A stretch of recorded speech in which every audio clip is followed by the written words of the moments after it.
उत्तराखंड में मानसून ने जून के अंत में दस्तक दी थी और जुलाई के पहले हफ्ते में भूस्खलन, बाढ़, भूमि का धसाव, पुलों का बहना और कई जगह रोडों का ब्लॉक होना की घटनाएं सैकड़ों की मात्रा में हुई, जिसके तहत बद्रीनाथ मार्ग, धारचूला में और कई जगह बहुत भयंकर भूस्खलन हुआ। हालात ये हैं कि केदारनाथ में भी बहुत बारिश है और तीर्थयात्रियों के लिए 3-4 दिन के बाद बद्रीनाथ का मार्ग खुला। 9 जुलाई को बंद हो गया था, 12 को खुल पाया और घटनाएं लगातार बढ़ रही हैं क्योंकि हिमालय का नज़दीकी क्षेत्र है, काफ़ी पहाड़ी क्षेत्र है, ऊंचे ऊंचे पहाड़ हैं और पहाड़ के बाद जो तराई आती है, ये जहां बारिश के बाद पानी का तेज़ बहाव का जो भूमि के कटाव पर असर पड़ता है, पुलों पर अगर कहीं टकराता है, किसी दीवार पर टकराता है या पुल के किसी भी आधार पर टकराता है तो पुल बह जाती है, सड़क बह जाती है। ये सारी चीज़ें इसकी वजह से होती हैं।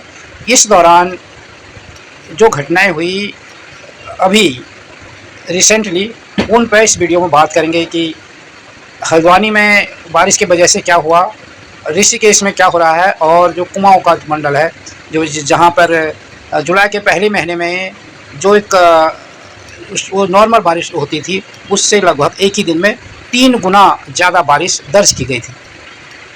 तो इस वीडियो में इन सारी बातों पर विस्तार से बात होगी। वीडियो को अंत तक देखें। नमस्कार, मैं नंदन सिंह बिष्ट, आप देख रहे हैं ईमेल दस्तावेज। अगर आप इस वीडियो को यूट्यूब चैनल पर देख रहे हैं और चैनल पर नए हैं तो उस चैनल को सब्सक्राइब करें और बेल का आइकन भी दबाएं ताकि जैसे मैं कोई भी वीडियो अपलोड करूं उसकी सबसे पहले खबर आपको पहुंचे। अगर आप इसको फेसबुक पेज पर देख रहे हैं तो पेज को लाइक करें। अगर आप इसको इंस्टाग्राम पर देख रहे हैं तो हमें फॉलो करें और वीडियो को शेयर करते रहें। उत्तराखंड में जब से मानसून आया है तब से सारी नदियां उफान पर हैं, सड़कें बंद हैं, पहाड़ हर जगह खिसक रहे हैं और रोड नीचे को भी धंस रही है और कई भूधसाव हो रहा है। कई तरह की जो प्राकृतिक आपदाएं हैं वो बहुत तेज़ी से बढ़ी हैं। यहाँ तक कि बद्रीनाथ धाम जहाँ है वहाँ पर भी पानी का स्तर बहुत ज़्यादा देखा गया। बद्रीपुरा का पुराना अस्तित्व ही विशाल शिलाओं पर टिका है और अब इसे तोड़कर रिवर डेवलपमेंट फ्रंट के नाम पर नदी तट पर आरसीसी की दीवार बनाई जा रही है, जो पैसे की बर्बादी के साथ ही शिलाओं के मुकाबले जरा भी टिकाऊ नहीं है। 30 साल से टुडरिया बद्रीपुरी में रह रहे हैं। उन्होंने अलकनंदा जी में पहले ऐसी बाढ़ नहीं देखी जैसी कि अभी इस मानसून की पहली बारिश में दिखाई दी। नदी में डाले जा रहे मलबे से नदी का तल उठ गया है, जिस कारण यहां बाढ़ का खतरा पैदा हो गया है। तीर्थ पुरोहितों के मुताबिक भारी मशीनों से तोड़फोड़ के कारण प्रहलाद धारा नारायण धारा का स्वरूप बदल गया है, जबकि परंपराओं के अनुसार इन धाराओं के जल से ही बद्रीनाथ के रावल जी का पट्टाभिषेक किया जाता है। हालांकि यहां तीर्थ पुरोहितों और अन्य भवन स्वामियों की मूल आपत्ति अपने भवनों और जमीन के उचित मुआवजे और विस्थापन को लेकर रही है। इतना दुर्भाग्यपूर्ण है क्योंकि जो मूल निवासी थे, जो यहाँ के हाथों उतारे थे, उन लोगों ने, उनके पूर्वजों ने अपने खून पसीने की मेहनत से इस बद्रीनाथ को पूरे विश्व में प्रसिद्धि दिलाई और आज उन्हीं के मकानों को तोड़ा गया, उनको पुनर्वास की कोई नीति नहीं दी गई और ऐसा भी हुआ है कि जो भवन मास्टर प्लान में नहीं आ रहे थे वो भी टूट गए। पंचभैया मोहल्ला जो मंदिर के पास है उसका सबसे बड़ा उदाहरण है, वो भी टूट गया और लगातार इनका मानसिक रूप से शोषण किया जा रहा है। वो उन्होंने आंदोलन भी किया स्थानीय निवासी। हल्द्वानी में भारी बारिश के बाद वहाँ पर जो देवखड़ी नाला है उसमें 2 कारें बह गई। देवखड़ी नाला उफान पर आ गया और 3 लोग इसी दौरान नाले पार करने की कोशिश करने लगे। इससे 2 कारें पानी के तेज बहाव में बह गई। गनीमत रही कि कारें रेलिंग पर अटक गई। उपनता नाले में 1 घंटे तक 3 लोगों की ज़िंदगी फंसी रही। इससे पहले देवखड़ी नाले में बुलेट सवार आकाश की बहने से मौत हो गई थी। इसके बाद भी लोग सुधरने का नाम नहीं ले रहे हैं। बुधवार सुबह काठगोदाम से ऊपर कई इलाकों में सुबह बादल बरसे और जिस कारण सुबह 5:30 बजे देवखड़ी नाला उफान पर आ गया। इसी बीच 2 कारें नाले के पास पहुंची और पुलिस के अनुसार एक कार को महिला और दूसरे को पुरुष चला रहा था। जिस कार को महिला चला रही थी उसमें 2 लोग सवार थे, दूसरी कार में एकमात्र चालक ही था। दोनों चालकों ने नाले को पार करने का प्रयास किया और कारें नाले में के बीच पहुंचते ही पानी के साथ बहने लगी और पास ही रेलिंग में जाकर फंस गई। इस बीच कार शहर में चीख पुकार मच गई। करीब 1 घंटे तक सवार उफनते नाले में कार के अंदर ही फंसे रहे। बाढ़ का पानी कम होने पर वे बाहर निकले। इधर पुलिस को कार सवारों के बहने की सूचना देरी से मिली। पुलिस के पहुंचने तक दोनों कार सवार जा चुके थे। 14 जुलाई को भीमताल ब्लॉक के ग्राम भोड़िया तोक निवासी पूरनचंद का 14 वर्षीय बेटा मोहित हिरा खान के पास गोला नदी में बह गया था और नदी किनारे बकरी चराने गया था।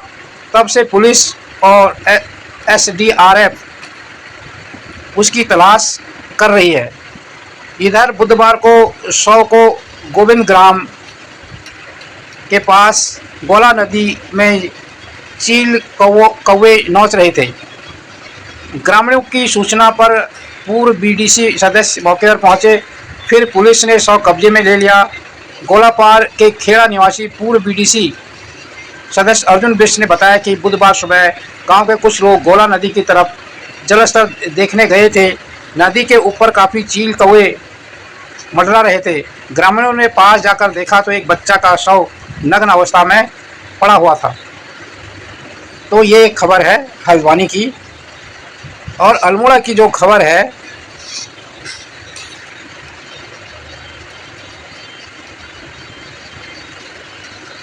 कुमाऊं में काफ़ी बारिश से गौरी गंगा रामगंगा का जलस्तर खतरे के निशान से ऊपर।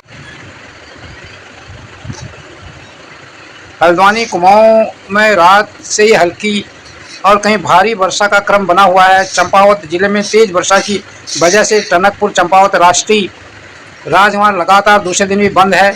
स्वाला धौन बनलेक के पास भारी मात्रा में आई मलबे को हटाने का कार्य जारी है।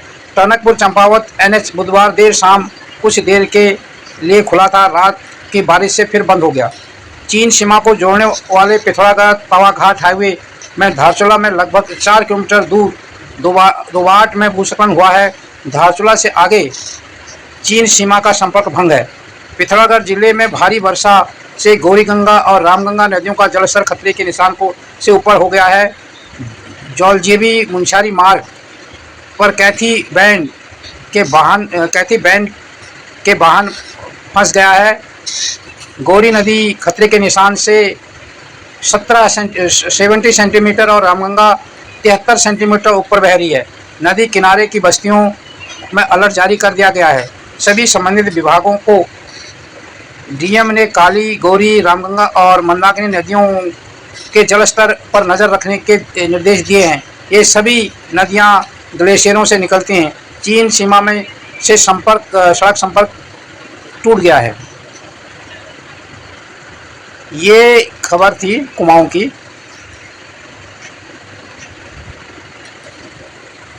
नरकोटा में बन रहे सिग्नेचर ब्रिज का एक हिस्सा ढहा पहले से टूट चुकी शटरिंग। ऋषिकेश बद्रीनाथ हाईवे पर नरकोटा में निर्माणाधीन सिग्नेचर ब्रिज का एक तरफ का ढांचा ढह गया।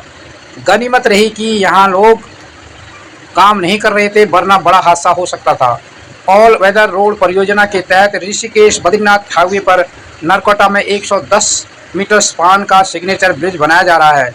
अब ब्रिज का ऊपरी फ्रेम तैयार किया जा रहा था। गुरुवार शाम 5 बजे पुल का रुद्रप्रयाग की तरफ वाला टावर ढह गया, जिससे फ्रेम भी ध्वस्त हो गया। टावर और फ्रेम के ध्वस्त होने के कारण अधिक वजन होना माना जा रहा है।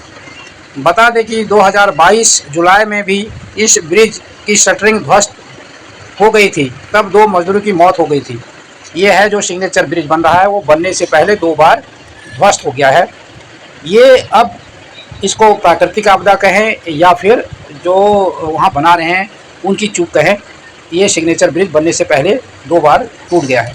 तो ये हमारी टेक्नोलॉजी, हमारी जो तकनीक है, उसकी खामियों की वजह से भी यहाँ भी ये लग रहा है कि हम जो भूस्खलन बढ़ रहा है और वहाँ पर जो पानी का स्तर पहले से ज़्यादा लग रहा है, वो भी इसका वजह बनी है। क्योंकि वहाँ पर जो लगातार निर्माण हो रहा है, वो निर्माण का मलबा नदियों में जा रहा है, उसकी वजह से कहीं पानी ब्लॉकेज हो रहा है तो वो उसका जल स्तर बढ़ रहा है। जल स्तर बढ़ने से उसके आसपास खतरा बढ़ रहा है।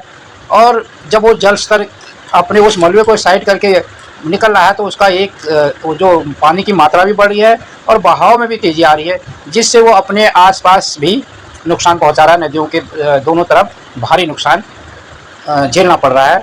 और इन चीज़ों में अब ये ध्यान देना पड़ेगा कि जो ये घटनाएं हो रही हैं वर्तमान में, इसमें जो कमियां रही हैं, उन कमियों को भविष्य की योजनाओं में इसमें कैसे हम ध्यान में रखकर बनाएं कि पानी का बहाव भी कम हो और पानी की निकासी के लिए भी पर्याप्त जगह हो। क्योंकि पानी के निकासी के लिए जब पर्याप्त जगह नहीं होती है तो पानी वहाँ पर ब्लॉक हो जाता है और वहाँ पर जल भराव होना शुरू हो जाता है। और जो क्योंकि पीछे से पानी पहाड़ों से जब आता है तो बहुत तेज़ी से आता है और उसके पीछे जब बारिश लगातार होती है तो पानी की गति में और तेज़ी आती रहती है। और जिसके अगर उस पर जो रुकावट आती है, चाहे वो पिल्लर ही क्यों ना हो, ब्रिज के कई जगह देखा गया है कि नदियों के बीच में भी पिल्लर थे, छोटे छोटे स्पान वाले जो ब्रिज थे उनके बीच में भी पिल्लर लगे थे। मोहान का जो ब्रिज टूटा है, भतरौन खान और मोहान के बीच वाला, उसमें ये देखा गया है कि उस एक छोटे से स्पान वाले ब्रिज के बीच में भी एक पिल्लर था। और जब पहाड़ से पानी उतरा तो तेज़ी से उसने उसी पिल्लर को पहले तोड़ा और उस पिल्लर को टूटते ही ब्रिज गिर गया। और कई जगह ये होता है कि अगर हमने जो ब्रिज खड़े कर रखे, जैसे अभी ऋषिकेश की बात बताई जा रही है, अगर हमने जहाँ पर उसके जो साइड वाले पिल्लर खड़े कर रखे हैं वो उसकी जो नींव है वो मजबूत नहीं है, उसके नीचे का चट्टान अगर मजबूत नहीं है, जैसे पानी का स्तर बढ़ता है और पानी का बहाव तेज होता है तो उस साइड को तोड़ना शुरू करता है। और जो उसमें मटेरियल है उसकी क्वालिटी अगर अच्छी ना हो, पिल्लर मजबूत ना हो और उनकी पकड़ ज़मीन से मजबूत ना हो तो वो उस पानी का जो बहाव की तेज़ी को झेल नहीं पाते हैं और पानी उसको अपने साथ बहा के ले जाता है। और उसकी शिकार ये लगता है जो सिग्नेचर ब्रिज बन रहा था ऋषिकेश में वो हुआ है। तो कहीं ना कहीं उस चीज़ का अनुमान नहीं लगाया गया था कि इतना बहाव आएगा या पानी का जल स्तर इतना ऊंचा होगा। तो जब भी कहीं कोई योजना बनाई जाती है उनमें इन सारी चीज़ों का ध्यान रखना जरूरी होता है कि जो वर्तमान वेग है तो हम उसको इससे कई ज़्यादा गुना वेग सहने की और उससे कई ज़्यादा पानी का जो मात्रा है उसके निकलने की, दोनों बातों को ध्यान में रखकर जब नदियों पर पुल बनाते हैं तो इन चीज़ों का ध्यान रखना विशेष ध्यान रखना पड़ता है, जो लगता है कि यहाँ पर नहीं रखा गया है। तो आपको क्या लगता है इसमें, आप अपनी टिप्पणी में जरूर लिखें। अगर आपको हमारी वीडियो पसंद आई हो तो इसे लाइक करें और ज्यादा से ज्यादा शेयर करें ताकि बाकी लोगों तक भी ये जानकारी पहुंच सके। हमारे चैनल को सब्सक्राइब करना बिल्कुल ना भूलें और हमारी वीडियोस को सबसे पहले देखने के लिए बेल आइकन को भी जरूर प्रेस करें।